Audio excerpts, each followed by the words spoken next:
기도드립니다. 아멘. 다같이 찬송 드리겠습니다. 찬송가 260장 우리를 죄에서 구하시려.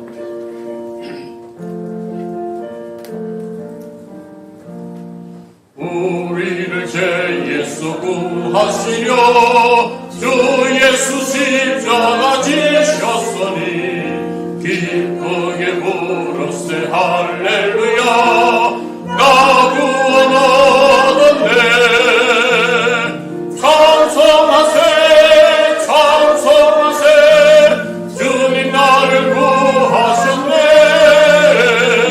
찬송하세 찬송하세 주가 구원하셨네. 우리를 주께서 구했으니 이전에 행하던 악한 일과 수하고 더러운 모든 죄를 온전히 버렸네.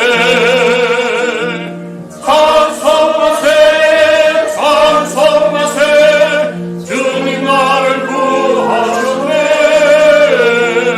찬송하세 찬송하세 주가 구원하셨네. 나 지금 죄에서 사함보다 거룩한 백성이 되었으니 네 육신 장막을 벗을 때도 겁날 것 없겠네. 찬송하세 찬송하세 주님 나를 구하셨네. 찬송하세 찬송하세 주가 구원하셨네. 우리가 이 세상 떠날 때에 예수의 손목을 굳게 잡고 영원히 즐거운 천국에서 주 함께 살겠네. 찬송하세 찬송하세 주님 나를 구하셨네. 찬송하세 찬송하세 주가 구원하셨네. 찬송가 408장 나 어느 곳에 있는지 찬송드리겠습니다.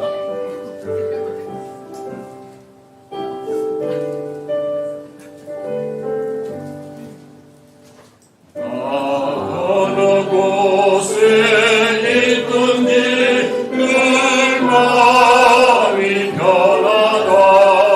주 예수 주신 평안함 늘 충만하도다. 나의 마음속이 늘 평안해. 나의 마음속이 늘 평안해. 악한 내 파도가 많으나 마음이 늘 평안해. 내 맘에서는 영생수 한없이 흐르니 목마른 낯이 없으며 늘 평안하도다. 나의 마음속이 늘 평안해. 나의 마음속이 늘 평안해. 악한 내 파도가 많으나 마음이 늘 평안해. 간절하겠습니다. 주 예수 온갖 고난을 왜 몸소란했나. 주 함께 고난 받으면 멸류가 높겠네. 나의 마음속이 늘 평안해. 나의 마음속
나는 그의 유일하신 아들 우리 주 예수 그리스도를 믿습니다.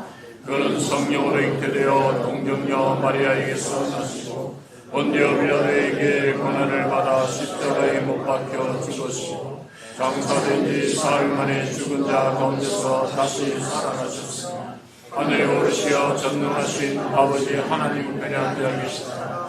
거기로부터 살아있는 자와 죽은 자를 심판하러 오시나 나는 성령을 믿으며 거룩한 공교회와 성도의 교제와 죄를 용서받는 것과 몸의 부활과 영생을 믿습니다. 아멘.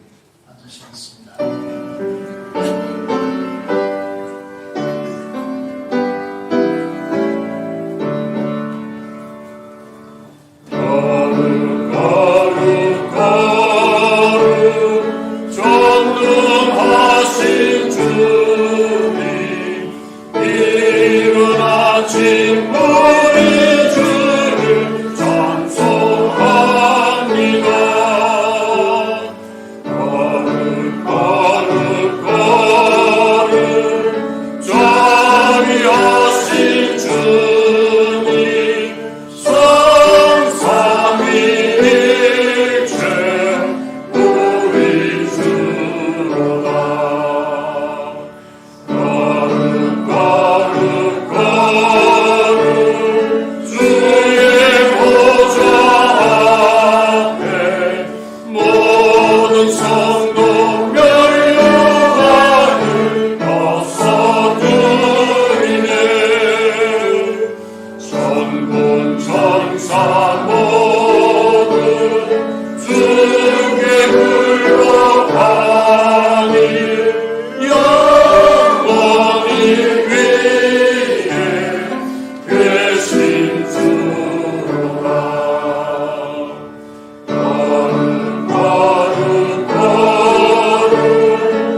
감사합니다. 거룩하신 우리 아버지 하나님, 하나님은 변함이 없으십니다. 영원 전부터 영원까지 계실 하나님 아버지, 태초에 말씀이 먼저 계셨기 때문에 그 말씀으로 만물을 창조하신 아버지 하나님이십니다. 오늘 또 변함없는 사랑을 저희들에게 베풀어 주셔서 세상의 어떠한 부귀 영화보다도 이날을 기억되게 하여 주셔서 거룩하고 복춤하고 하신 그 약속의 말씀으로 하나님 본전에 나와서 하나님의 백성들이 모여서 한마음 한뜻으로 예배와 찬양을 올려드립니다. 그저 마지못해 드리는 예배가 되지 않기를 원합니다. 마음과 뜻과 정성을 다하여서 전심으로 진심으로 하나님 앞에 고백하는 시간 되게 하시고 오직 하나님께만 영광 돌리는 거룩하고 복된 예배 시간 꼭 되기를 원합니다.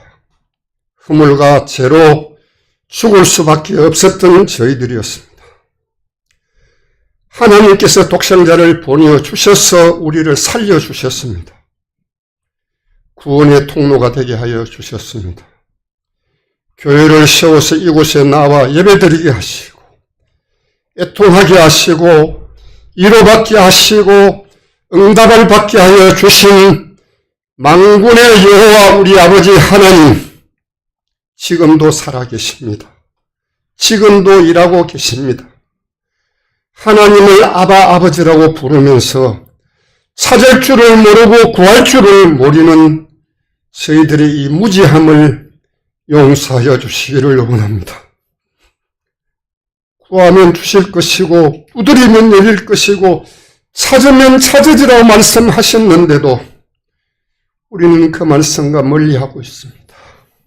아버지, 우리 마음속에 교만을 지워주시옵소서. 악령을 몰아내어 주시기를 원합니다.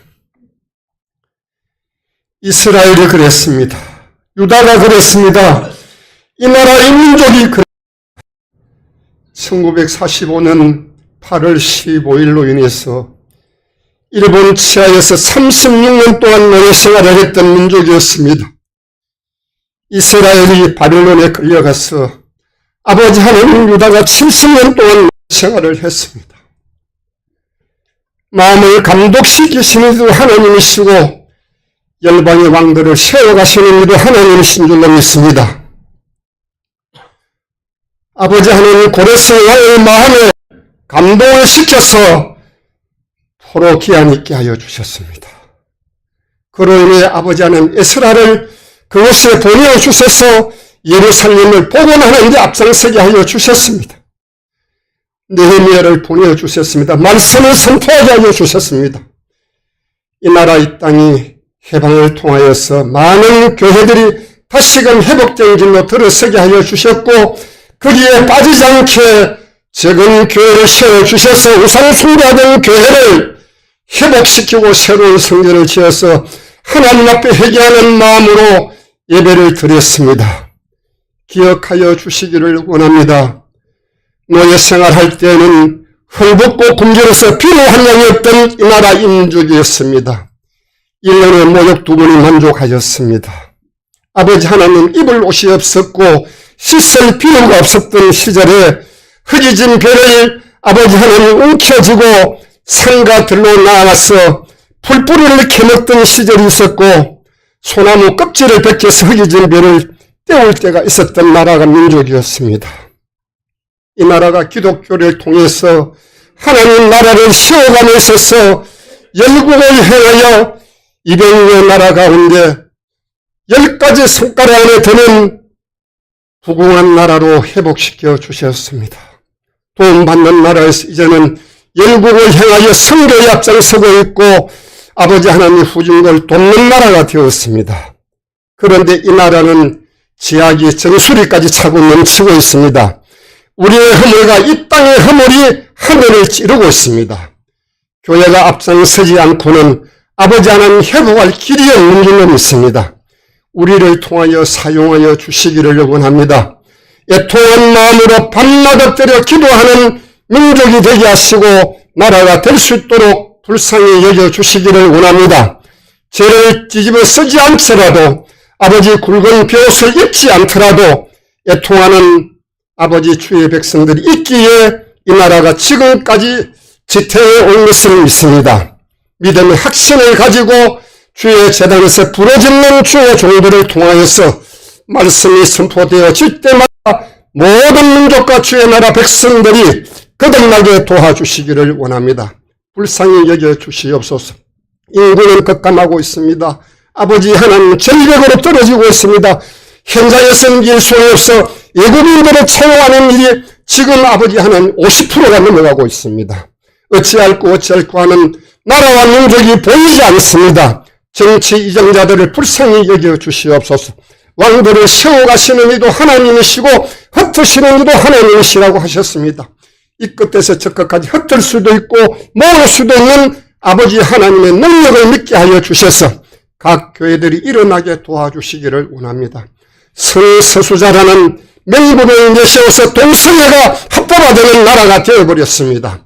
아버지의 창조의 질서를 어긋나게 하는 이것을 돌이키게 하는 일은 믿음을 가진 자들 열심히 기도하는 일밖에는 없습니다.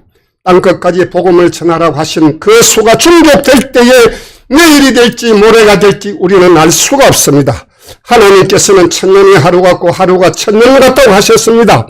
그러나 땅에서 내면은 하늘에서 내리고 땅에서 풀면 하늘에서도 풀리리라고 하신 거룩하신 생명의 말씀을 기억하게 하여 주셔서 우리가 회복되는 길은 오직 예배가 회복되어야만이 말씀을 대면할 수가 있고 찬양을 할 수가 있고 아버지의 말씀을 들을 수가 있습니다. 말씀 대면 속에 하나님의 역사가 있음을 깨닫기를 원합니다. 여기에 회복이 있고 여기에 돌이킴이 있고 여기에 회개가 있음을 하나님 아버지 축복의 통로가 되게 하시고 구원의 통로가 있음을 깨달아 알기를 원합니다. 태중에 있는 신혼부부들을 꼭 기억하여 주시기를 원합니다. 태가 열리지 않는 가정들을 불쌍히 여겨 주시옵소서.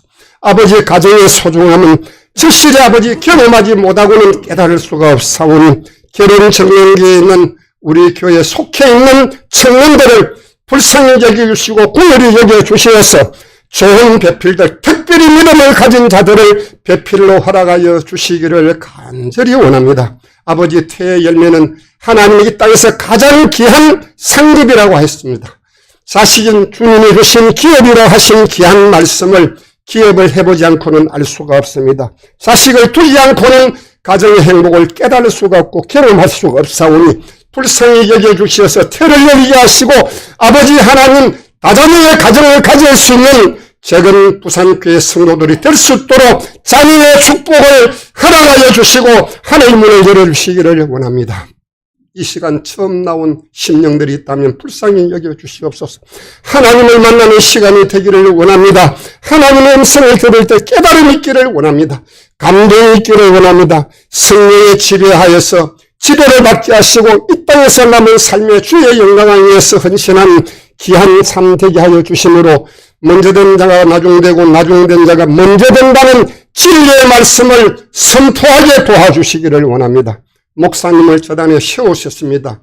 말씀을 선포하실 때에 구원의 통로가 되고 축복이 되고 치유가 되고 회복이 되고 놀라운 애통하는 심령이 일어날 수 있도록 도와주시기를 원합니다. 한 주 동안 열심히 준비한 성가대 찬양을 아버지 받으시기를 원합니다. 우리의 삶의 지표가 되고 생명의 양식이 되고 구원의 은혜가 있기를 간절히 원하옵고 참석하지 못한 성도들, 지병이나 질병으로 고통 중에 있는 성도들 하나님이 사랑하여 주시어서 죽은 자도 살리시는 하나님의 권능을 믿게 하여 주시옵소서. 아버지 하나님 눈뜬 소경을 보았습니다. 아버지 하나님 오병이어의 기적을 우리는 말씀을 통해서 배우고 익혔습니다. 아버지 하나님 불쌍히 여겨주셔서 그 모든 은혜의 축복이 이 시간 임하게 도와주시기를 간절히 원하옵고 감사드리며 예수님 이름 받들어서 기도드리옵나이다. 아멘.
가치를 밝혔네.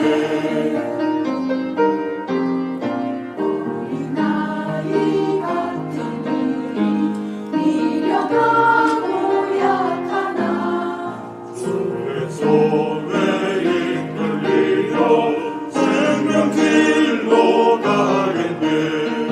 한 걸음 한 걸음 주 예수와 함께 날마다 우리는 걸어가겠네.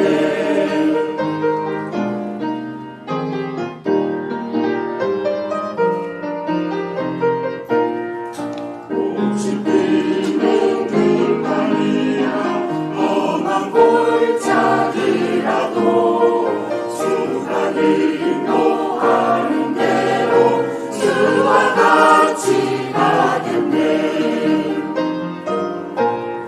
한 걸음 한 걸음 주 예수와 함께 날마다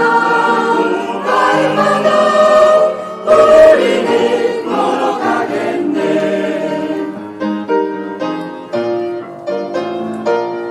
맨날 선지자의 같이 우리들도 천국에 들려올라갈 때까지 주와 함께 걷겠네.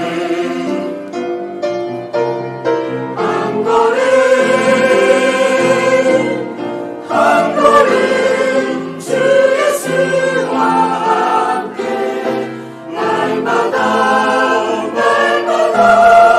우리는 걸어가겠네. 우리는 걸어가겠네. 주인도 따라 함께 걷겠네.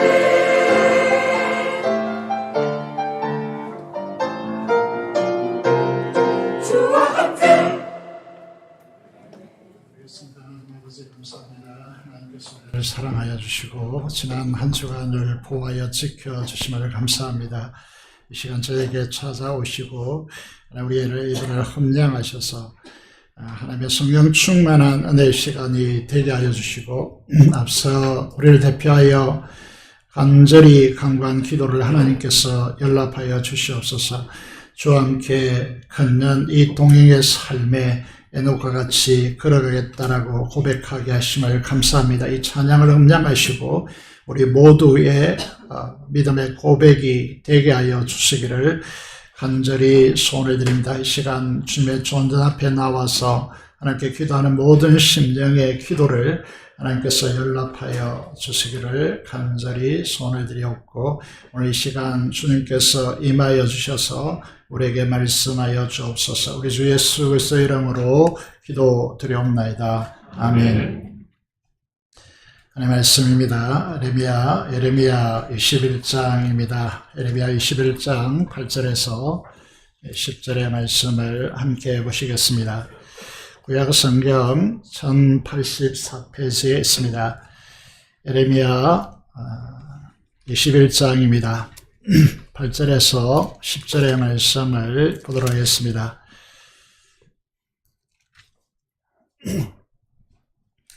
자, 읽도록 하겠습니다. 여호와께서 말씀하시기를 보라 내가 너희 앞에 생명의 길과 사망의 길을 두었노라.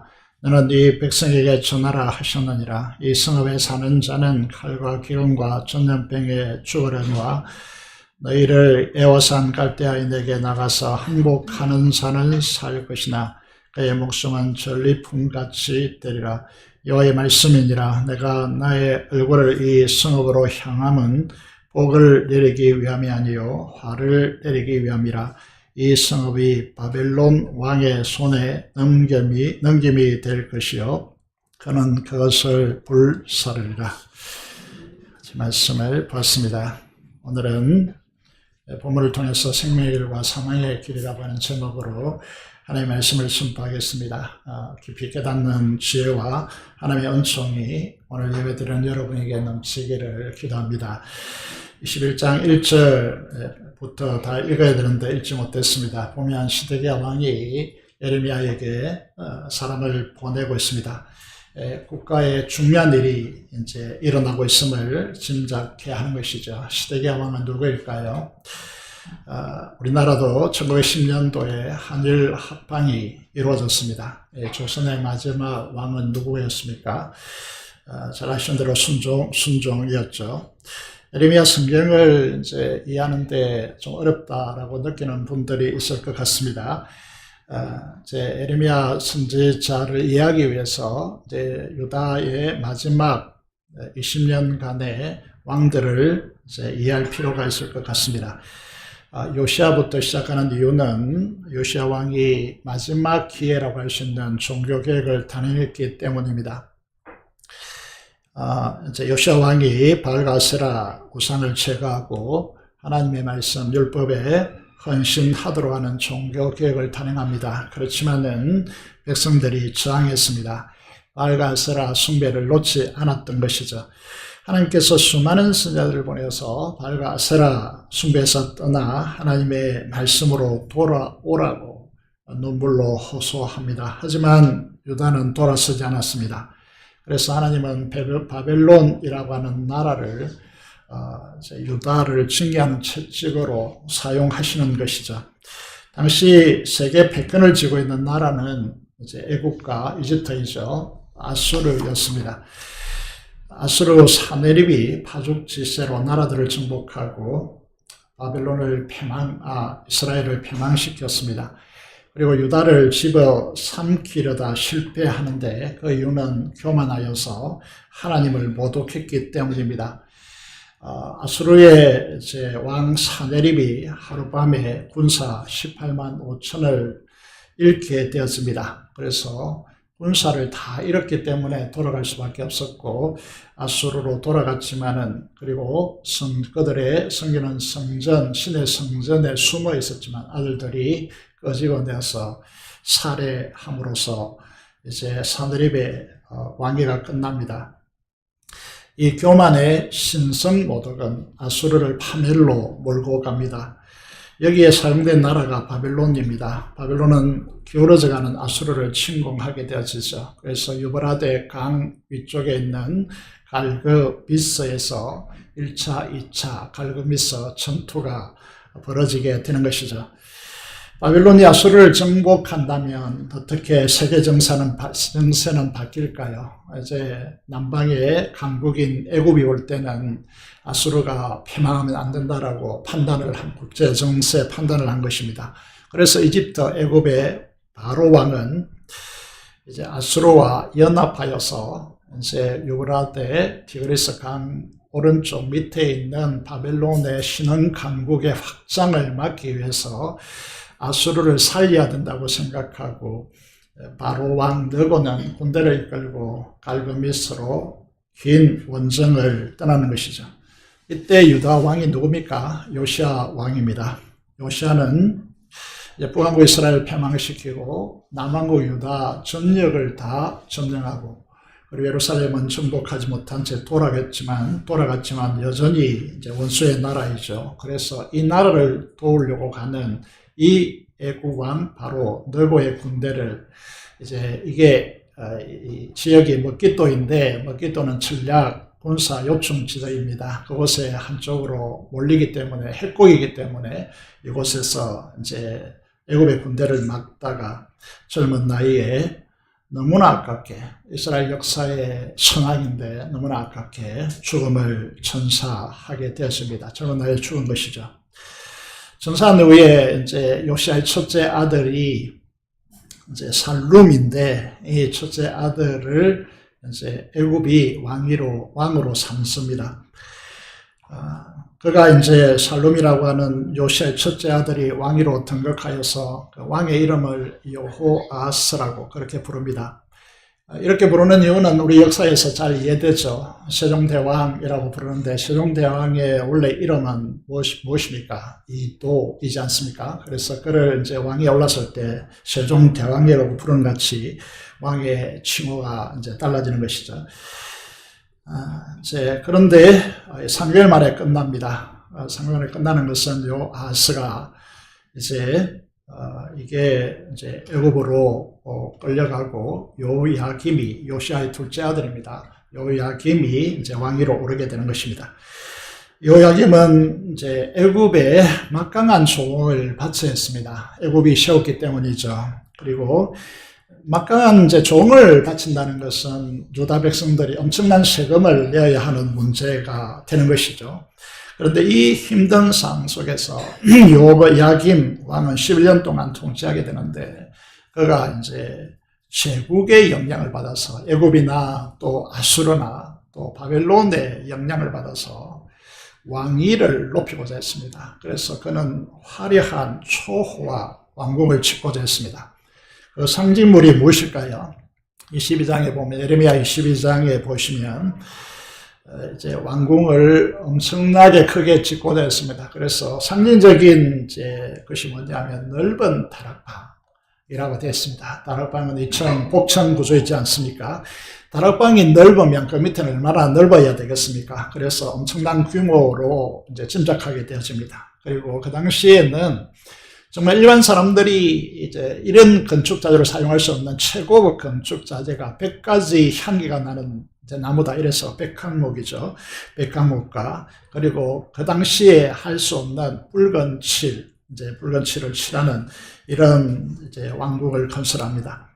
자기 욕망을 채우려고 자기도 제국의 왕처럼 그렇게 군림하려고 이렇게 거대한 공사를 하는 데 있어서 왕궁을 건설하는데 이제 정당한 기술자들이나 또 노동자들을 불러들여가지고 그 왕궁을 짓는데 정당한 임금을 지불하지 않고 종을 부리듯이 그렇게 노동력을 착취하고 그렇게 해서 동원한 것입니다. 부린 것입니다. 하나님께서 이 다윗왕의 후손들을 이제 왕으로, 유다 왕으로 세우신 목적이 무엇입니까? 이 말은 중요한 말인데, 이제 제국주의가 이제 세상을 횡행하고 지배하고 있는데 그 중에 하나님의 나라를 표방하는 이스라엘과 유다를 세우셔서 그들에게 중요한 직분 세 가지를 주시는 것이죠. 우리나라에 상권 분립이 있는 것 같이 이제 유다, 이스라엘에게는 이제 상권 분립이 시행되는 것이죠. 그것이 이제 왕과 제사장과 선지자 이 직분이 있습니다. 이들에게 기름 부어서 세우는 것이 중요한 직분이기 때문에 이 직분이 이제 하나로 통합된 것이 이 직분이 무엇이냐면 그리스도라고 하는 직분입니다. 그래서 우리를 이제 그리스도 혹은 그리스도를 한자로 바꾸면 기독교 이렇게 말하는 것이죠. 그래서 그리스도교, 기독교 이렇게 말합니다. 이건 직분을 말하는 것입니다. 이 직분 속에는 왕과 제사장과 선지자가 통합되어 있는 엄청난 이제 용어이다. 이렇게 말씀을 드릴 수 있는 것입니다. 그래서 왕으로 대표하는 이 이스라엘의 유다의 이 존재의 목적은 무엇이냐면 제국주의 이 세상 속에서 여러분 이게 착취하고 축적해서 그 힘으로 군림하고 지배하고 이렇게 하는 이 세상 속에서 나누고 섬기고 세우는 하나님의 나라를 하나님께서 요구하시는 것이죠. 그래서 교회 직분이 존재하는 이유, 우리가 이제 왕 같은 제사장이라 그렇게 말하죠. 그리고 하나님의 나라를 전하는 선지자의 직분을 우리에게 동시에 주셔서 우리를 그리스도인이다 이렇게 붙이는 것이죠. 그래서 이런 이제 이 직분이 교회에 존재하는 이유가 무엇입니까? 세상은 재결핍으로 일어나는 죽음의 정상이 결핍입니다. 그래서 탐욕이죠. 이 탐욕을 채우는 욕망이 세상 속에는 누구나 자리 잡고 있습니다. 그 탐욕을 채우기 위해서 구약시대에는 바알과 아세라를 떠나지 못했고요. 신약의 한국교회의 가장 문제가 되어지는 남몬에서 떠나지 못하는 것입니다. 돈 중심적인 그런 사회를 구축하고 돈이 모든 것 위에 존재하는 그런 이제 정신이 세상을 지배하고 있는 것입니다. 사람들은 이미 그곳에 물들어 있기 때문에 한국 교회 우리들도 이것이 죄라고 하는 의식이 없습니다. 교회의 가장 중요한 역할은 무엇이겠습니까? 그것은 빛과 소금이 되라. 빛과 소금이다. 너희는 세상의 빛과 소금이다. 이렇게 말하죠. 그리스도인 우리가 우리는 착취가 아니라 하나님으로부터 오는 무한한 자원인 하나님으로부터 성령 하나님으로 의와 평강과 희락. 이걸 이제 세상 사람들이 돈을 이제 엄청나게 투자하고 엄청난 노력을 기울여서 확보하고자 하는 것이 자세히 들여다보면 세 가지인데, 어렵다라는 부분이고, 하나는 모든 자원의 결핍이 사라져서 서로 다투지 않는 정상적인 관계, 이게 평강이거든, 평화거든요. 그리고 이제 기뻐하고 즐거워한다, 행복이죠. 이 세 가지를 세상 사람들은 학문을 통해서, 공부를 통해서, 돈을 통해서, 혹은 권력을 통해서 이루고자 하는 것들입니다. 그런데 그리스도인들에게는 이거는 무료로 성령 하나님 안에서 주신다라고 말씀하시는 것이죠. 오직 성령 안에서 하나님 나라는 의와 평강과 희락이라, 이렇게 말씀하고 있습니다.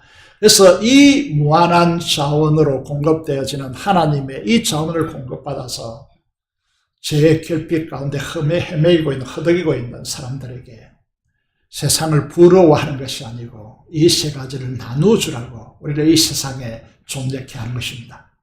이것이 교회의 사명이죠. 그런데 이제 열왕 중에서요, 우리가 바라보고 있는 것은 요야김, 아직 요아서 다음에 3개월 통치한 왕은 제껴놓고요. 이제 11년간 통치한 왕이 요야김입니다. 요야김 시대의 내용을 살펴보면 예레미야 22장 13절 14절을 앞서서 잠깐 살펴보았는데, 요야김이 주장하는 대로 내가 나를 위하여, 자기를 위하여 이 왕궁을 건설하겠다, 이렇게 됐습니다. 우리의 모토는 뭐죠? 오직 하나님의 영광을 위하여. 그 중심 추구가 완전히 방향성이 다른 것입니다. 하나는 자기를 위하여라고 하는 추구이고, 내가 나를 위하여 왕궁을 세우겠다, 이렇게 하는 것이고, 우리의 모토는 뭡니까? 오직 하나님의 영광을 위하여. 이 말은 이제 우리가 표에 걸려 있는 대로 하나님 나라와 의를, 그의 의를 먼저 구하라고 하는 것으로 우리가 세밀화되는 것이죠.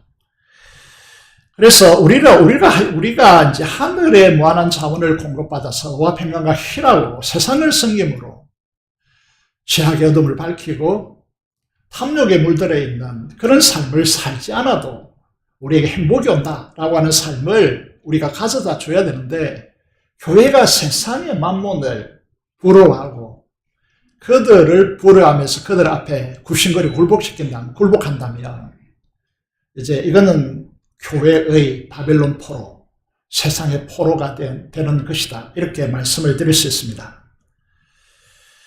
자, 구약에도 마찬가지고 신약에도 마찬가지인데, 하나님의 나라와 그 다음에 뭐죠? 그의 의를 구하라. 이 의는 두 가지로 이제 분류되어서 설명되어집니다. 여기에서 나왔는데, 하나님의 나라가 드러나는 원리가 무엇인가 하면 인자하심. 이게 인자하심이라는 것은 구약의 총체적인 가장 중요한 주제인데요. 하나님의 약속의 말씀을 통하여 드러나는 하나님의 친밀하고도 개인적인 사랑. 이걸 이제 영어로 좀 죄송합니다 말해보면 kindness love라고 이렇게 표현합니다. 친절한 개인적인 친밀한 사랑. 하나님의 사랑이 그렇다는 거죠. 하나님의 사랑이 우주를 만드신 절대자이지만은 우리에게 세밀하게 우리 마음까지 들어오셔서 그분의 아들을 죽이시기까지 사랑의 십자가의 사랑을 드러내면서 내가 이렇게 너를 사랑한다. 여러분, 구약에 이제 제가 좋아하는 말씀을 종종 얻는데 스바냐 3장 17절의 말씀을 보면 절대로 복수가 아닙니다. 단수로 다 이루어졌습니다. 내가 너를 사랑한다. 이렇게 되어 있는 것이죠. 이 사랑을 통하여 우리는 그러면 세상에 어떻게 이 사랑이 드러나야 하느냐면 두 가지로 의다 이렇게 말하는데, 하나는 정의와 공의로 드러나야 한다는 것이죠. 여러분, 이 정의와 공의가 무엇이냐라고 하는 것인데, 여러분 이렇게 우리 큐티 자료집에 친절하게 히브리어 단어를 통해서 설명하고 있습니다.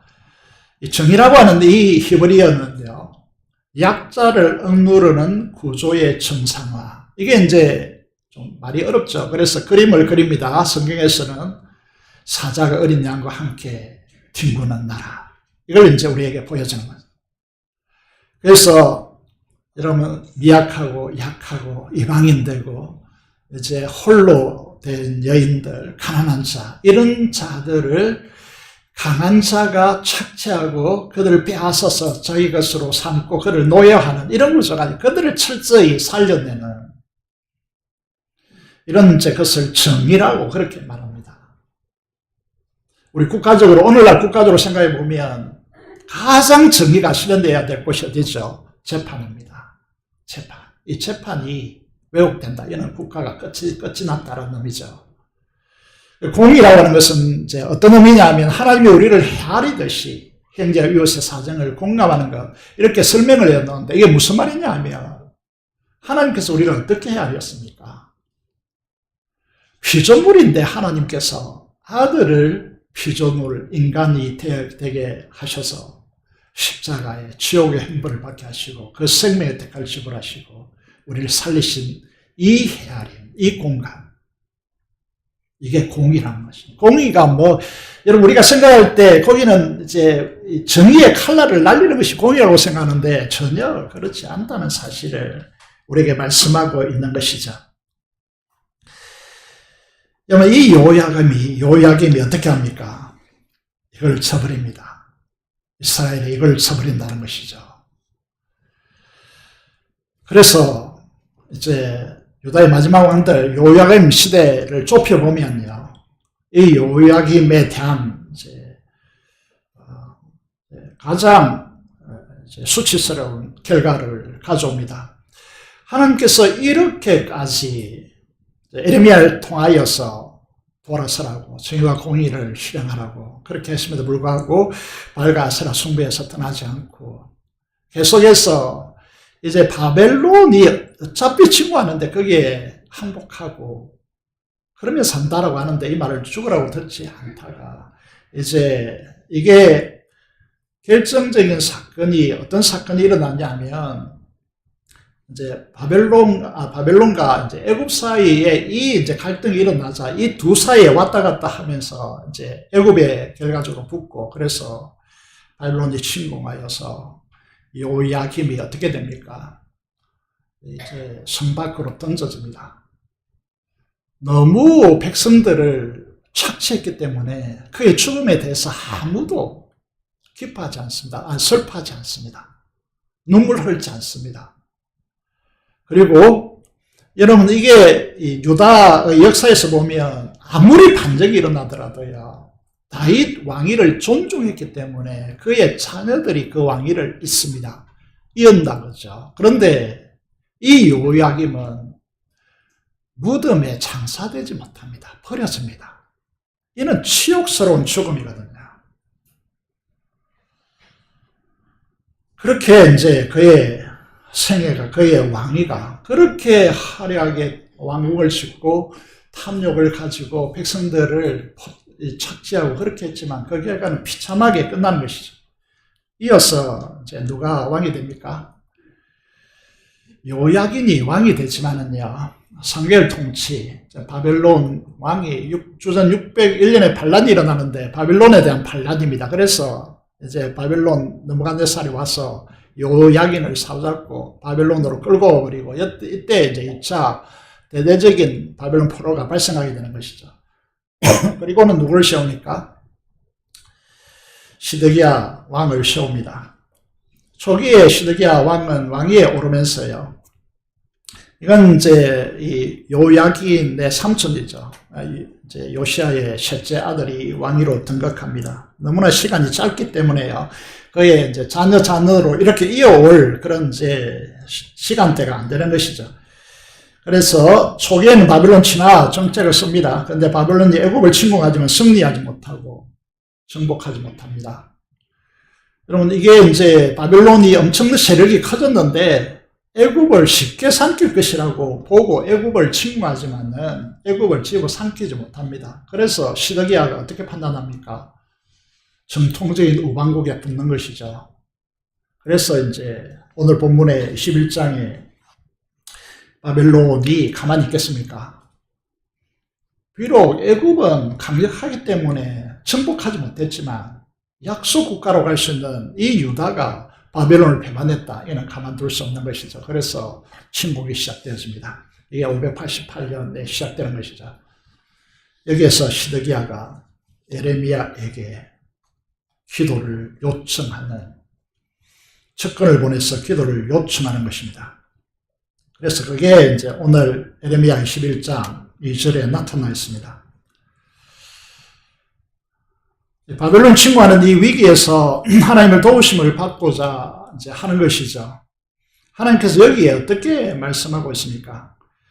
시온 불패 신앙을 가지고 예루살렘은 절대 망하지 않는다라고 그렇게 생각한 것입니다. 정말 위기가 코앞에 다가오는데 불구하고 아수르가 이스라엘을 정복하고 유다 전역을 정복했지만 시온, 예루살렘을 정복하지 못했습니다. 이때부터 예루살렘은 망하지 않는다. 불패 신화가 이제 유다 민족 속에 퍼져 있는 것이죠.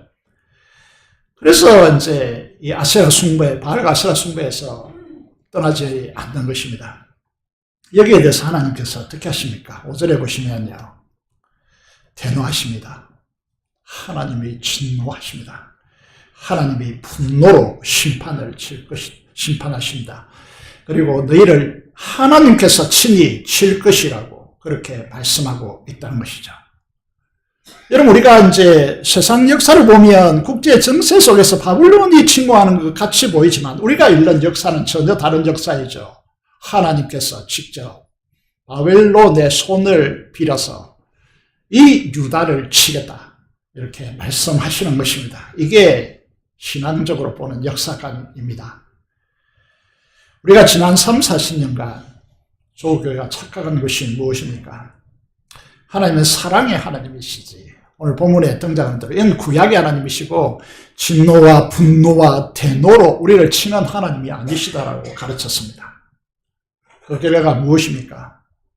하나님이 진노와 심판에 대해서 말하면 율법주의자라고 그렇게 공격하고 폄하했습니다.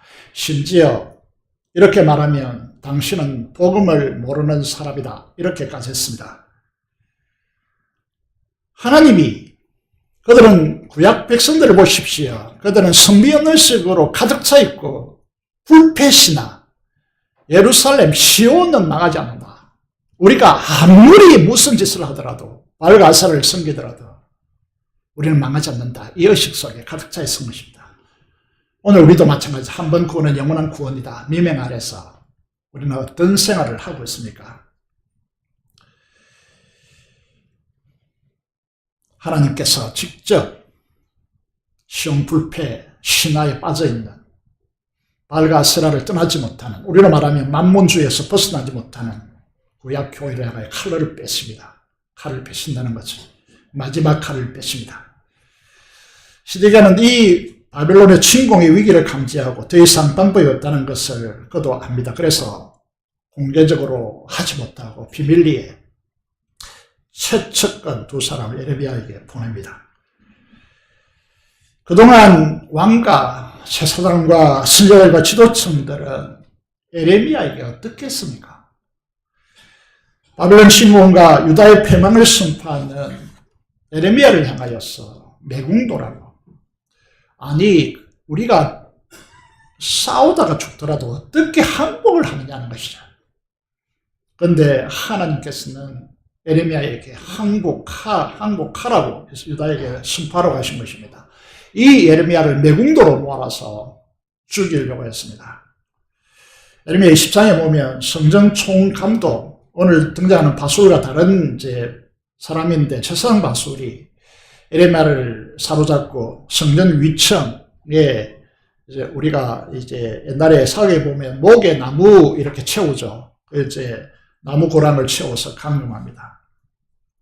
그리고 그를 이제 죽이려고 하는 것이죠. 이렇게 그물을 치고 함정을 파서 빠뜨리고 이렇게 해서 죽이려고 한 것입니다. 우리 시대도 마찬가지인데 시대의 조류의 편성에서 만몬의 욕망을 추구하면 우리에게 압박이 없습니다. 편안하게 살 수 있죠. 편리합니다.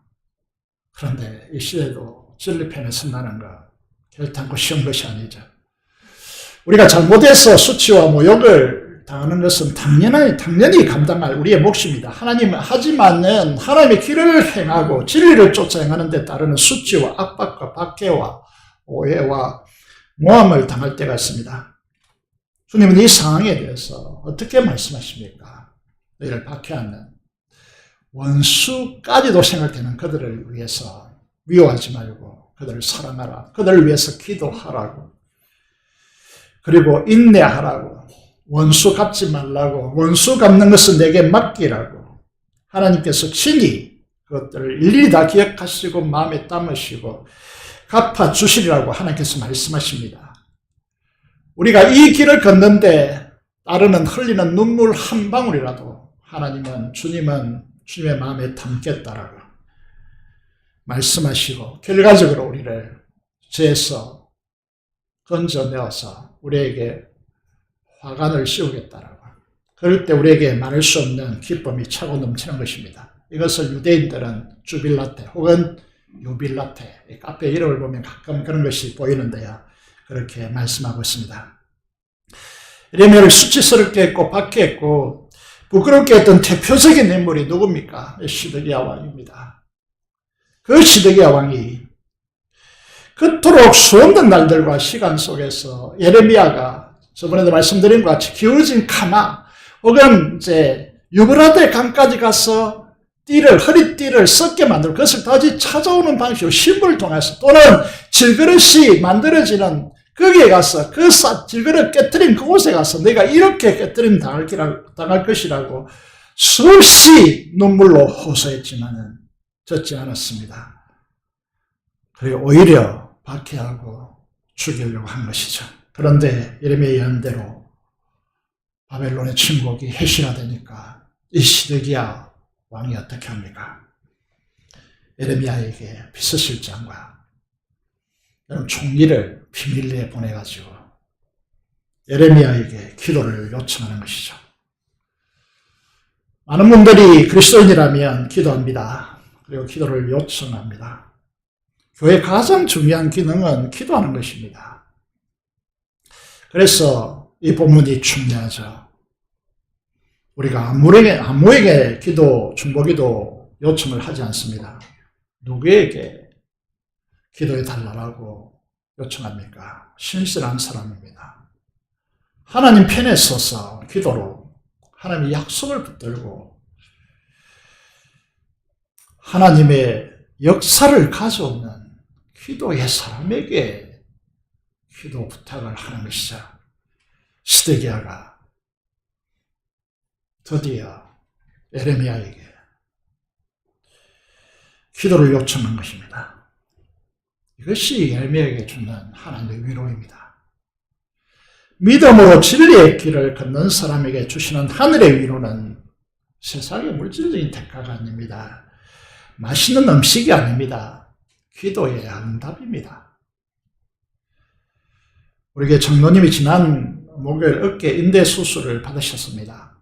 그래서 금요일에 통증이 너무 심할 것 같아서 차마 이제 현장에 갈 수 없으니까요. 전화를 못하고 토요일에 전화를 했습니다. 장로님 안 받아서 권사님이 받으셨고 이제 다시 전화가 장로님으로 또 오더라고요. 그래서 이렇게 말했습니다. 기도 덕분에 성도들의 기도 덕분에 수술이 잘 되어서 감사하다. 이 말이 우리 영혼과 가슴을 따뜻하게 하는 것이죠.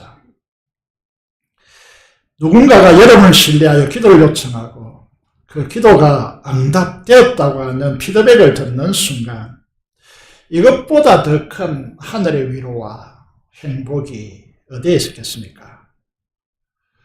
분명히 알아야 될 것은 여러분이 기도 부탁을 종종 하는데 기도는요, 영적인 중노동입니다.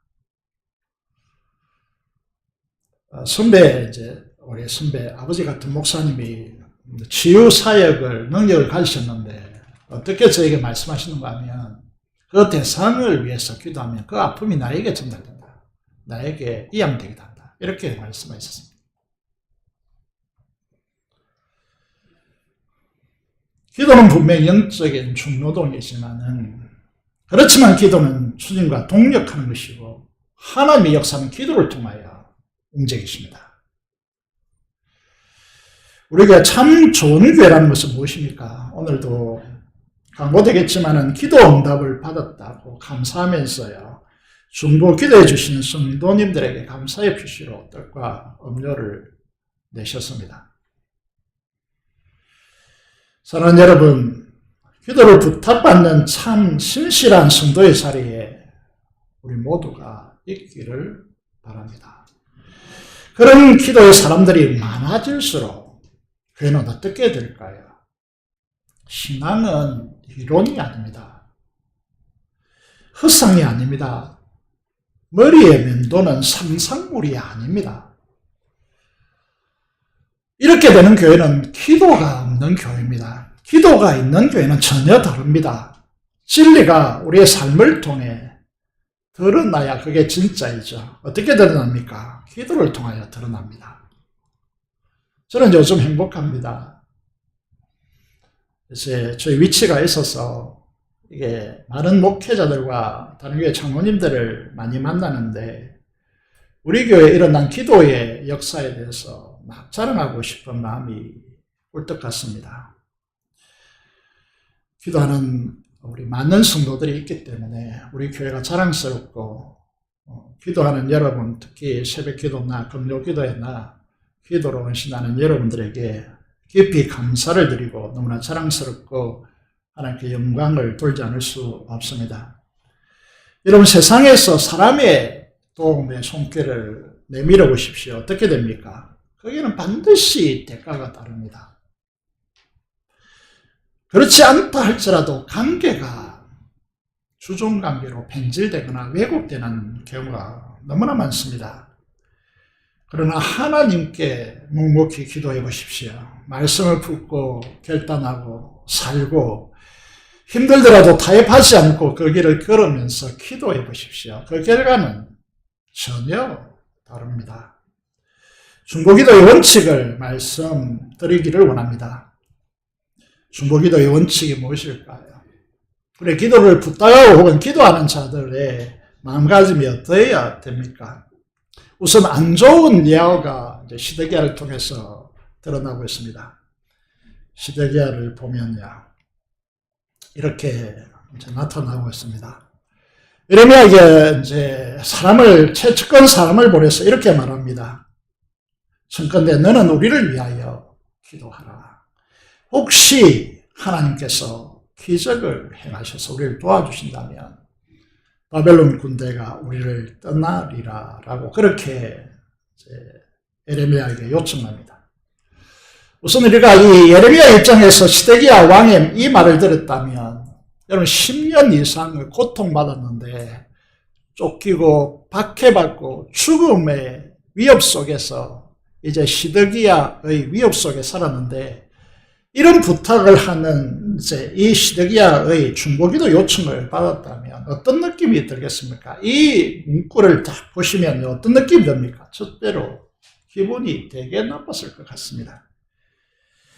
예레미야를 비판하고 죽이려 했던 이 시드기야 왕이 풍전등화 같은 이 절박한 상황 속에서도 여전히 지시하고 있습니다.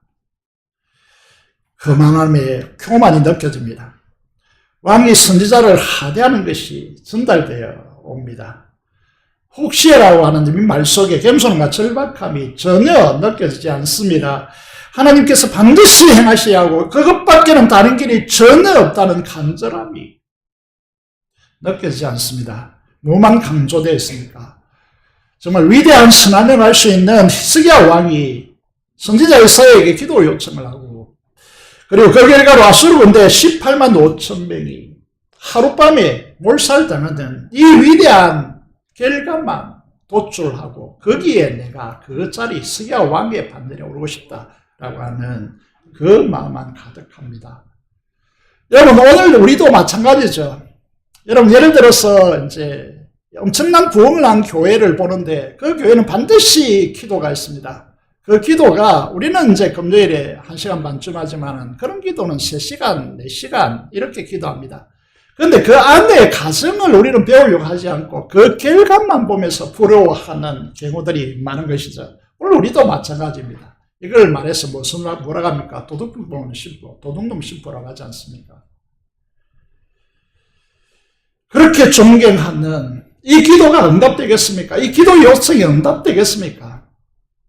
그런데 히스기야 왕을 보십시오. 왜 히스기야 왕의 기도가 그렇게 응답되는지 중보기도의 요청의 원칙을 보겠습니다. 이사야 37장에 보면 히스기야가 어떻게 합니까? 자기 옷을 찢습니다. 굵은 배 옷을 입습니다. 뭘 하기 위한 것입니까? 회개하기 위한 것입니다.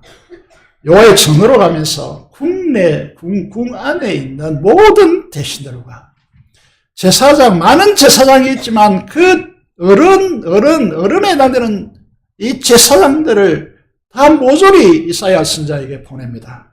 무슨 의미죠? 최고의 예우입니다. 선지자를 한 사람으로 보는 것이 아니고 하나님의 사람으로, 하나님의 편에 선 사람으로 보고 있는 것입니다. 14절을 보시면요. 히스기야가 랍사게로부터 사네립의 문서를 받고요. 그 문서를 하나님의 전에 가지고 가서 여호와 앞에 펼쳐 놓습니다. 이게 중요한 지점인데요. 여러분, 우리가 기도할 때에 내 앞에 하나님께서 내 말을 듣고 계신다라고 생각하고 기도하시나요? 이게 너무나 상식적인 이야기인데 오늘날 지성이면 감춥니다고 하면서 하늘에 언젠가 내 목소리가 닿겠지. 그렇게 하시면 안 됩니다. 하나님 어선에 이 사네립이 하나님을 모독하는, 신성 모독하는 이 문서를 펼쳐놓고 하나님 이렇습니다.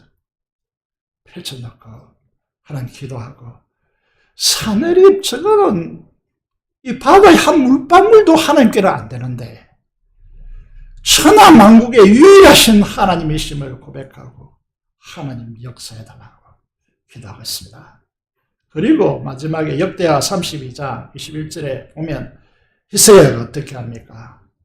왕이 선지자 이사야와 더불어 하늘을 향하여 부르짖어 기도했다. 무슨 말이죠? 왕이 근엄한 자세를 취하고 나를 위해서 기도해달라고 이렇게 합니까? 하늘을 향했단 말은 두 팔을 들고 하나님을 향하여 간절히 기도했다는 것을 보게 되었습니다. 이런 기도에 하나님께서 응답하지 않겠습니까? 하나님은 많이 필요로 하지 않습니다. 천사 한 명만 보냅니다. 하나님의 사자 단수입니다. 하룻밤에 천사 하나가 18만 5천 명의 지금까지 세계를 정복하고 예루살렘을 정복하고 유다를 깨뜨리는 이 18만 5천의 용맹한 군사들을 하룻밤에 썰어버립니다. 사네립이 밤에 자고 일어나 보니까 자기 군대 18만 5천 명이 다 송장이 되어 있습니다. 하나님이 누구십니까? 시대의 왕은 히스기야처럼 믿음의 고백과 회개와 기도와 하나님의 사람에 대한 존중도 없이 결과만 취하고자 한 것입니다. 이런 가적이 없는 것입니다.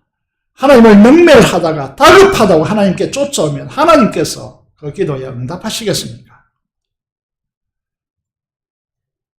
기도하는 내용보다 더 중요한 것이 무엇입니까? 자세입니다. 태도입니다. 신앙은 다시 말하면 하나님을 경외하는 자세입니다. 태도입니다. 미사오브를 잔뜩 넣어 화려한 행용사죠. 또 추상명사를 잔뜩 넣어서 아름답게 포장하여 기도하는 것이 중요하지 않습니다. 더 중요한 것은 기도하는 자의 삶의 자리라고 하는 것입니다. 바알 아세라를 섬기면서 혐한과 위선으로 정의와 공의를 무너뜨리며 자기 부를 축적하는 이 유다왕 히스기야의 기도에 하나님께서 응답하시겠습니까? 그 시대상을 보여주는 곳이 딱 한 구절로 정리할 수 있습니다. 그것이 이제 미가서 3장 11절입니다. 지도자들은 뇌물을 위하여 재판한다. 정의에 보류해야 하는 재판관들의 판결을 우리나라 백성들을 얼마나 신뢰하고 있습니까? 뇌물과 싹과 돈이라면 제사장들도 선지자들도 무엇이든지 할 수 있는 것. 그러면서 표방은 여호와를 의뢰하여 이를 여호와께서 우리 중에 계시지 않느냐. 재앙이 우리에게 임하지 아니하시리라 라고 말합니다. 이게 얼마나 모순된 이야기입니까? 우리나라를 보십시오. 세브란스 병원에 의사 한 분이 거기에 동성애자들을 너무 불쌍해가지고 그걸 치료해 주니까 동성애자들이 그곳에 몰립니다. 정말 이 말할 수 없는 엄청난 이야기들이 이제 그곳에서 벌어진다는 것이죠.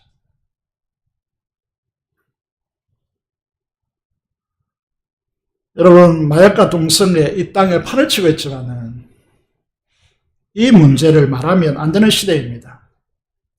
여러분, 저번 몇 주 전에 말씀드린 것 같이 미국의 최고의 경영자들이 마약을 본인들이 하고 있다. 이렇게 발표하고 있는 시대입니다.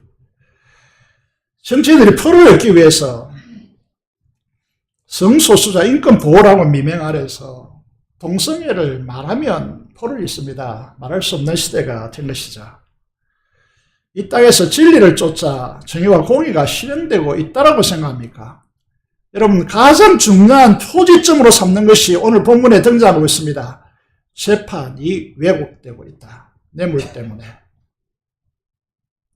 세상인들이 돈, 만몬 때문에, 선지자들이 돈 때문에 정치듯이 사람들을 사로잡고 있다.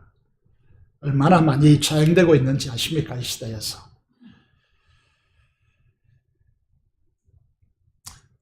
이런 유다, 더 이상 놓아두면 안 되기 때문에 바벨론 침공이 시작되었습니다. 하루는 시위를 떠났습니다. 바위가 이제 높은 곳에 구르기 시작했습니다. 누가 시위를 떠난 하살과 구르는 바위를 멈출 수 있겠습니까? 그렇게 그들이 자랑하던 왕궁과 축적한 부가 바벨론 침공 앞에서 불탄다면, 화려한 왕궁이 불타고 축적한 부가 하루아침에 후지 조각이 되고 포로가 된다면 지금까지 추구했던 모든 것이 무슨 의미가 있겠습니까? 그래서 하나님께서 말씀하십니다. 7절에, 예미야 21장 7절이죠. 바벨론 너무한데살 손을 빌어 그 군대의 칼날로 유다의 시드기야와 그 신하들과 백성들과 예루살렘 성을 반드시 칠 것입니다. 최근히 여기지 않고, 긍휼히 여기지 않고, 불쌍히 여기지 아니하겠다라고 말씀하고 있습니다. 하나님께서 이 경고를 왜 하실까요? 오늘 우리가 읽은 주제의 말씀이죠. 8절입니다. 보라, 내가 너희 앞에 생명의 길과 사망의 길을 두었노라. 그렇게 말씀하고 있습니다. 이 말씀의 진리가 이제 이해되십니까? 하나님께서 반드시 칼날로, 이게 어떤 용서도 없이 칼날로 치겠다. 그렇게 하고 난 뒤에 너희에게 사망과 생명의 길을 너희 앞에 놓아두었다. 이 말이 무슨 말입니까? 마지막 기회를 주겠다 이 말입니다. 한국 교회가 지금 이 민족이, 장로님도 기도했지만은 지금 도달해 있는 시점이 바로 이런 시점이라는 건 마지막 기회가, 제가 생각하는 이 마지막 기회는 10년밖에 남지 않았다 이렇게 생각하고 있는 입장인데, 이 10년 동안 우리의 지금의 신앙생활을 돌이키지 않으면 한국교회, 한국 민족은 기회가 사라질지 모른다 그런 것입니다. 지난 3, 40년 동안 한국교회가 착각한 부분이 뭔가 하면 사망의 길은 말하지 말고 생명의 길만 말하라. 사망의 길을 말하면 그는 구약이고 율법주의자다 이렇게 말했습니다. 자, 이 부분을 보시겠습니다. 이 창세기 2장 9절이 율법이 있기 전의 말씀입니다. 타락하기 이전에 에덴 동산에서 주어진 말씀입니다. 여기에 생명나무와 선악을 알게 하는 나무가 있다. 이거를 이제 생명과 사막의 언약이라고 부릅니다. 생명나무, 영원한 삶을 살고 타락하기 전인데 왜 선악과가 있습니까? 이렇게 물을 수 있잖아요. 생명과 사망이 동시에 그곳에 존재하고 있다는 거죠. 그래서 생명과 사망의 길과 생명의 길을 너희 앞에 두었다라고 말씀하고 있습니다. 그러면서 우리가 잘 아는 대로 2장 17절에 선악과 먹지 말라. 선악의 나무의 실과를 먹지 말라. 먹는 날에는 반드시 죽는다라고 말씀하고 있습니다. 선악과는 무엇입니까? 독사가 아닙니다. 선악의 기준이 하나님의 진리에 있지, 하나님께 있지, 우리에게 있지 않다는 겁니다. 의의 기준점이 우리에게 있다면 각자의 기준점이 다르기 때문에 세상에 온통 혼란에 빠질 겁니다. 그 절대 기준은 오직 하나님 말씀밖에 없습니다. 하나님밖에 없다는 거죠. 이게 선악과의 원리입니다. 자기 의의 추구, 노력을 통해서 하나님께서 인류를 위해서 예비한 영광에 이를 수 있는 길이 전혀 없다는 것입니다. 이게 선악과의 원리입니다. 그러면 이제 이 동산의 모든 나무의 실과를 먹는데 선악과를 먹지 말라라고 하고 그 선악과 옆에는 뭐가 있습니까? 중앙에 생명나무가 있습니다. 그 생명나무를 먹으라고 말씀하고 있습니다. 이상한 사람들의 눈에는 어떤 현상이 있는가 하면 사탄에게 점령당해서 죄악에 점령된 인간들은 이 부분을 어떻게 보느냐 하면 생명나무가 눈에 들어오지 않고 선악과만 눈에 들어옵니다. 그래서 모든 제 시야가 부정적으로 다 바뀝니다. 신앙생활을 부정적으로 생활하는 것이죠. 선악과만 보고 생명나무가 눈에 들어오지 않는 것입니다. 여러분, 생명나무를 먹는다는 것은 무엇을 의미합니까? 시간 관계상 요약하여 말씀드리면 그것은 성자와의 연합을 통해서만 영원한 생명과 영광, 영원한 생명을 넘어서서 영광이 열린다는 것입니다. 이게 핵심이죠. 이렇게 제자훈련이나 또 성경 공부 열심히 하다 보면 이것이 터득될 겁니다. 이게 가장 축약되어서 이제 시행하라고 하는 것이 뭡니까? 성찬입니다. 성찬을 이제 상징되는 떡과 포도주를 마시는데 이게 뭐라고 합니까? 주님의 살과 피다 이렇게 말합니다. 생명나무 실과가 상징하는 주님의 살과 피를 먹고 마시는 자만이 영생을 얻고 영광에 이르는 생명의 길에 선다라고 말씀하고 있습니다. 이것이 이제 구약 성경인 것 같지만 신약에는 훨씬 더 강화되어 있음을 여러분들이 기억해야 됩니다. 계속 강조하는 대로 로마서 8장 13절이죠. 선악과인 육신대로 살면, 선악과는 무엇입니까? 육신의 자기 기준의 을을 가지고 자기를 추구하여서 영광을 획득하고자 하는 태도입니다. 이걸 육신이라고 하는데 선악과인 육신대로 살면 어떻게 된다고요? 어떻게 된다고요? 반드시 죽습니다. 다시 한번 강조합니다. 창세기 2장 17절과 마찬가지로 로마서 8장 13절은 꼭 기억해야 됩니다. 선악과인 육신대로 살면, 선악과는 육신대로 사는 것을 말합니다. 아니면 어떻게 된다고요? 선악과를 따먹어서 아담과 하와가 그 영이 죽은 것 같이 반드시 죽습니다. 이게 누가 한 말입니까? 구약에 누가 한 것입니까? 로마서는 누가 기록한 것이죠? 사도 바울이 한 말입니다. 제1절표로 일어나는 육신의 욕구를 쫓아 살면 우리의 영이 죽습니다. 우리의 힘으로 어떻게 할 수 없는 사탄이 죄로 우리를 올가매기 때문에 우리는 벗어나지 못합니다. 죽을 수밖에 없다는 것을. 육신의 욕심을 가지고 육신의 욕구를 굴복하는, 욕구에 굴복하는 이 방식을 주님의 십자가와 십자가에 함께 죽음으로 처리되어야 하고 처리됩니다. 그래서 성령께서, 우리 마음속에 계신 성령께서 말씀의 감동으로 역사하시는 영의 역사에 순종함으로써 우리는 삽니다. 시드기야와 그 시대의 집권자들과 선자들과 제사장들과 백성들을 보세요. 무엇을 하지 않았습니까? 발과 아스라엘 성경은 탐욕을 추구하는 육신대로 사는 삶을 포기하지 않았습니다. 그게 대표적인 것이 뭐라고요? 발과 아스라입니다. 왜 죽으라고 놓지 않았겠습니까? 우리로 말하면 여러분들이 이렇게 살면 안 되고 말씀대로 좀 사십시오.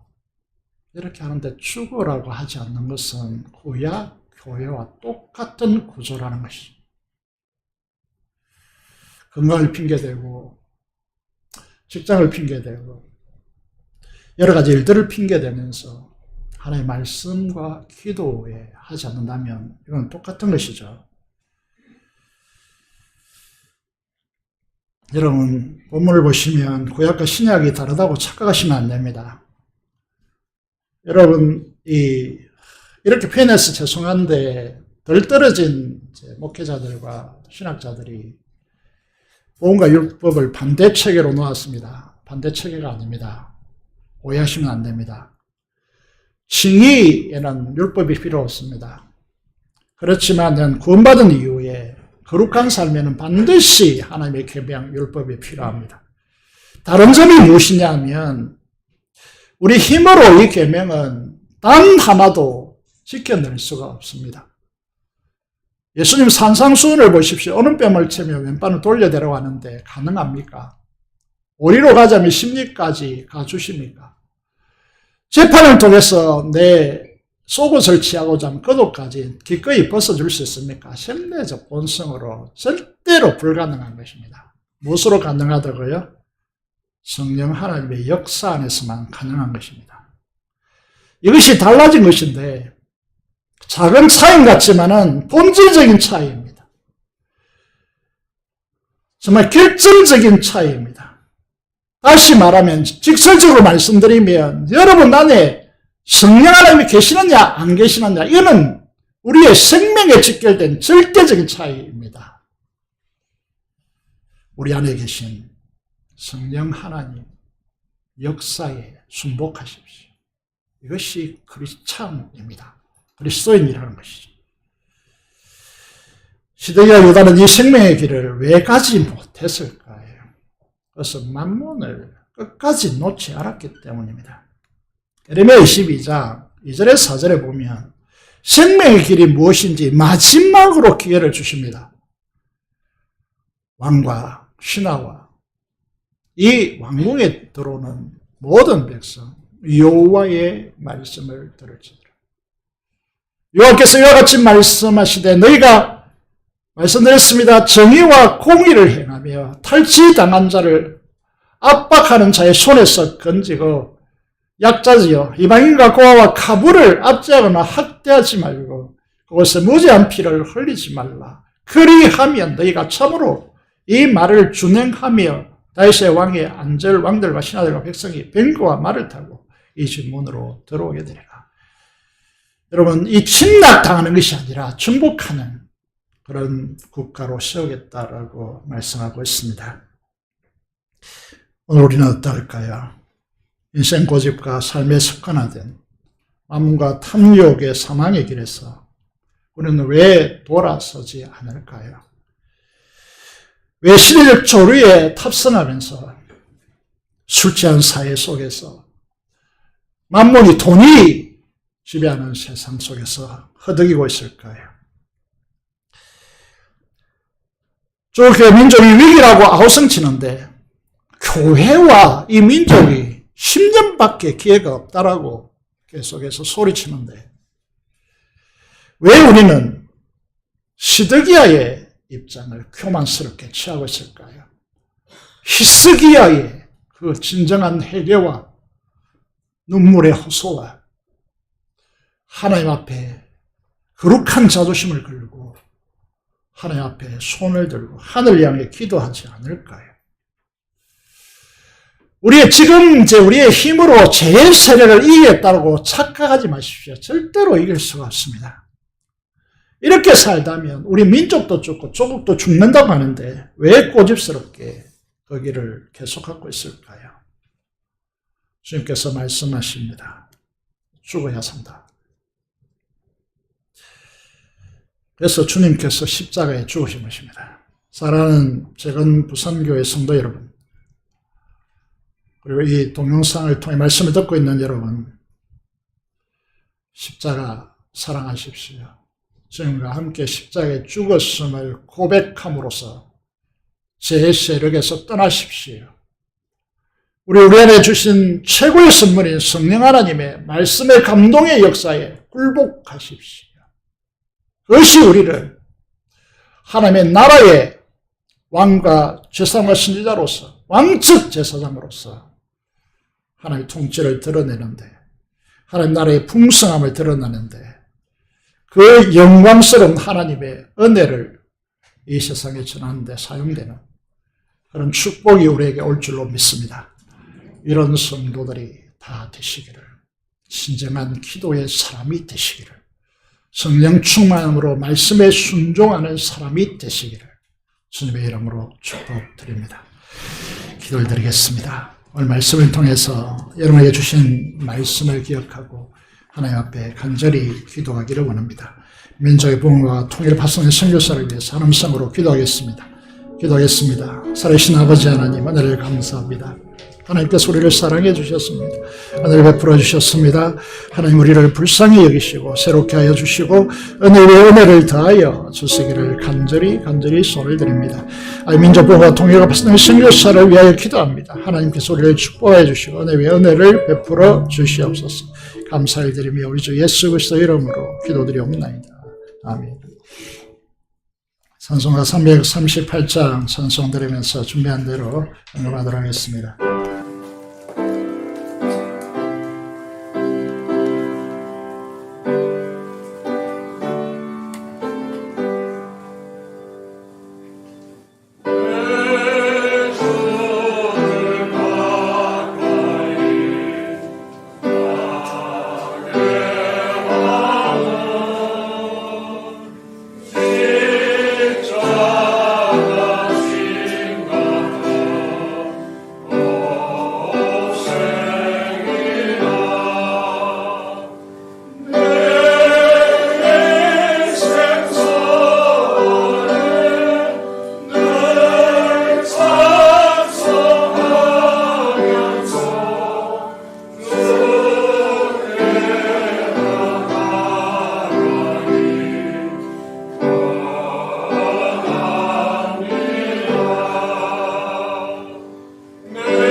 감사기도를 드리겠습니다. 하나님 아버지 감사합니다.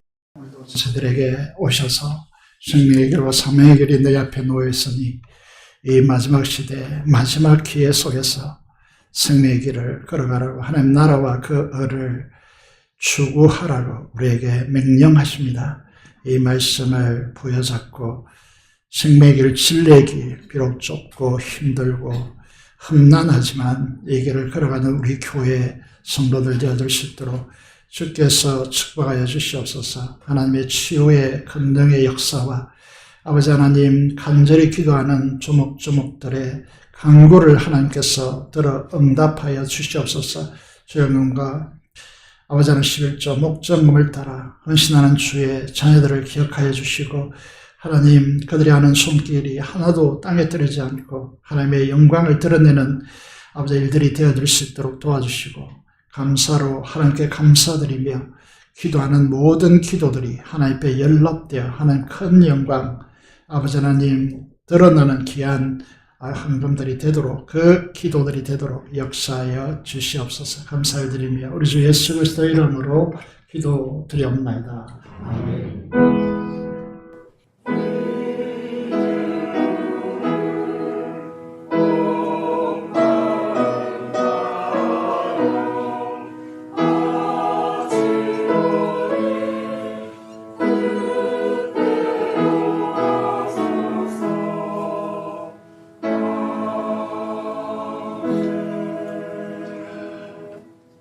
교회 소식을 보겠습니다. 다음 주에는 신부 헌신 예배가 있습니다. 위에서 많이 기도해 주시길 바랍니다. 교회학교 성령학교 수련회가 마치고 핑카회를 가지도록 하겠습니다. 목장 모임, 제 목자 모임 마지막 8월 마지막 주일 오후 찬양예배 직후에 가지도록 하겠습니다. 특세가 9월 1일 그리고 금요기도회가 9월 1일부터 시작되겠습니다. 지역 전도가 9월 7일부터 시작되겠습니다. 그리고 마을별 스승의 축제를 준비하도록 하겠습니다. 그리고 이성구 장로님 어깨 인대 접합수술로 골병원에 입원되어 있습니다. 위에서 기도해 주시고 또 한쪽도 이제 또 수술해야 되기 때문에 많은 기도, 빠른 쾌유 위해서 기도해 주시면 감사하겠습니다. 교회 소식을 말씀드렸습니다. 이제 우리 유창모 박성아 이제 일본에서 사역하시는 유엔서 집사님 오파 가정되시죠. 저희들과 함께 참여했습니다. 그 사역에 성령 충만한 역사 열매가 풍성하기를 기도하겠습니다. 오늘 감사를 드립니다.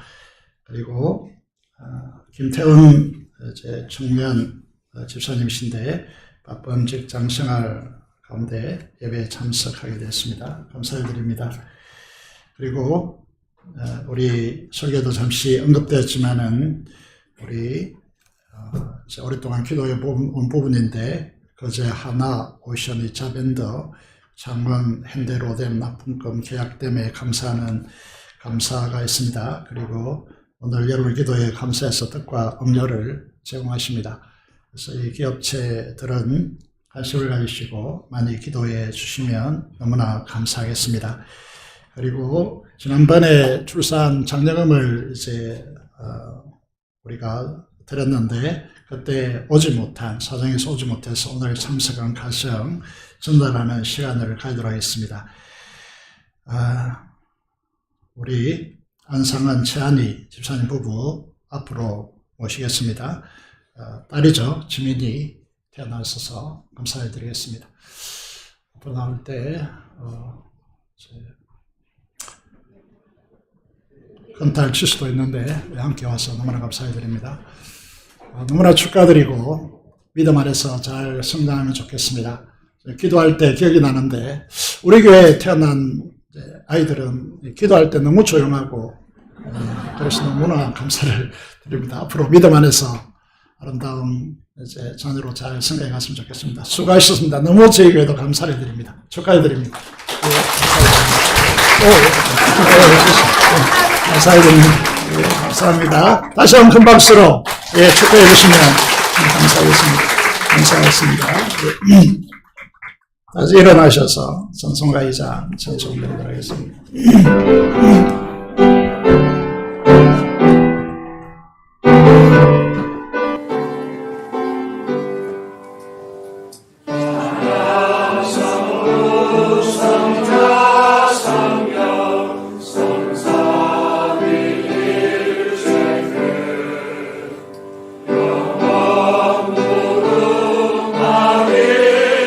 가져